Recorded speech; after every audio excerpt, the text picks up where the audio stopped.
The story of the starfish, the guy throwing the starfish back in the sea because they all come on the shore and get stranded and die.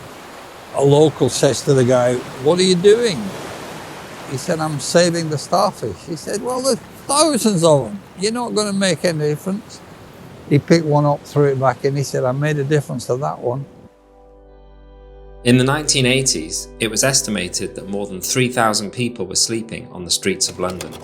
The infamous Cardboard City near Waterloo Station was home to hundreds of people. To help understand and empathise, John and his friend Walter lived on the streets for 5 days and nights, listening and talking to people who were homeless.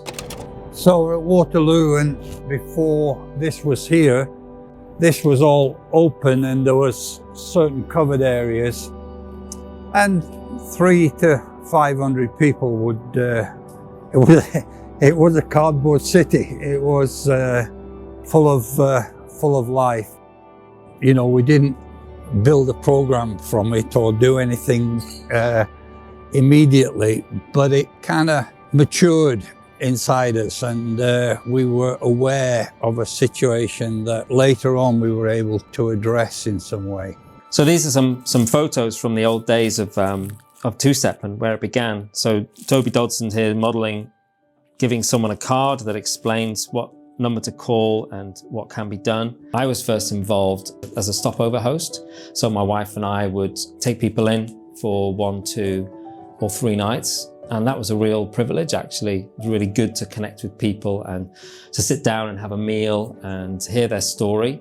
And that's where I really started. I think my heart started to get involved really in homelessness and understanding the situation that people were in, and understanding that although there were patterns and kind of common factors, that every story was unique. Over time, that need for that first step, that stopover, it's not so much of a need now, because there are lots of other organisations like night shelters and other organisations that help people directly off the street. But then the next step, finding accommodation, is actually really difficult.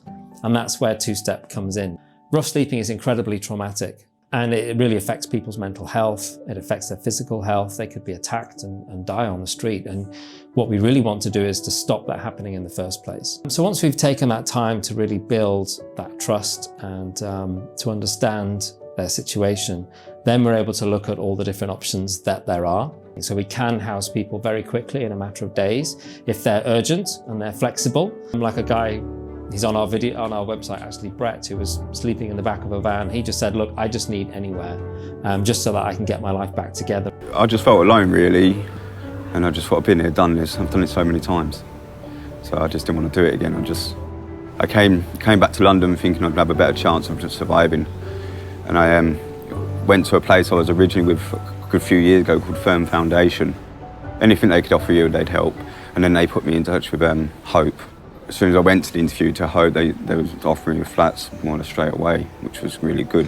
There are others who are prepared to wait a bit longer. Maybe they're staying with a friend and their friend has said, "Look, you know, you can't stay here, you need to move out." But then they say, "Look, you know, I'm working with Two Step. They're going to find me somewhere. I just need to wait a couple of months," and then that's okay. So it's really important when someone comes to you with a need, or you see someone in need, to take the time to really listen and to understand their situation, but also to point them towards and to help them connect with people who can help them. I love the story of the Good Samaritan. The Good Samaritan helped in that immediate need, but then he took the person to an inn, and the innkeeper took over, and he said he'll be back. And so there is a partnership. It really encourages me when supporters call up and they've got into conversation with someone and they want to know how they can help them, and they tell us their situation. And then we say, well, actually, there is a local charity that we know. We're working partnership with them that's just down the road, and you know, we can put them in touch with them, and then they actually refer to us. And so then we're able to use our bit of knowledge to help someone in their local area. To learn more about how you could help people experiencing homelessness, please visit our website. Thank you to all those who've supported Two Step over the last 30 years.